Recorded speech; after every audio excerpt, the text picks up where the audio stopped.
In a nation on edge, mass protests are pushing Americans to their limits. In Buffalo, New York, a 75-year-old man was shoved to the ground by riot police. He suffered a serious head injury. At first, police claimed he tripped. They later suspended the officers involved. Why? Why was that necessary? Where was the threat? It comes after a week that saw Buffalo police struck by a car during protests, and as the debate rages over the proper use of force nationwide. Are you serious? In New York, a delivery driver was arrested for violating curfew, despite being exempt as an essential worker. And when police unleashed tear gas and pepper spray balls on protesters outside the White House Monday, officers brutalized an Australian TV crew. Exactly what it looks like. We're just staying safely. Oh! Whoa! Later claiming they failed to clearly identify themselves as journalists despite holding a camera. You have to dominate the streets. You can't let what's happening happen. It's called dominate the streets. The president continues to call for a heavy-handed response from his perch behind the 2 kilometers of new fencing that surround the White House.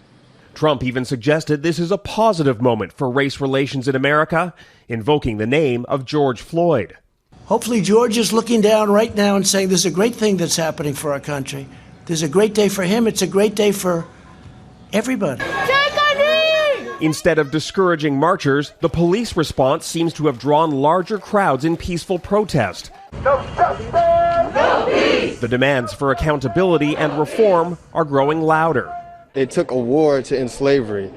And if it takes protests, if it takes people holding up signs, if it takes people coming out and just petitioning for people like my life, my skin color, my friend's skin color to matter, then that's a lot better than war. This weekend, cities across America are bracing for massive demonstrations, perhaps the largest to date.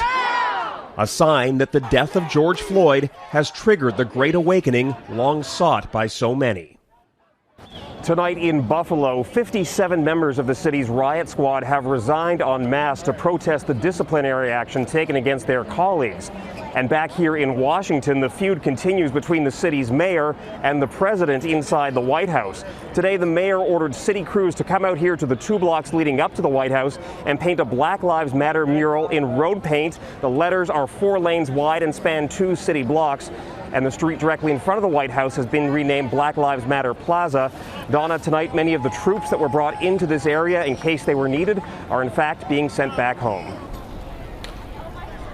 All right, Jackson Prosco in Washington, thank you.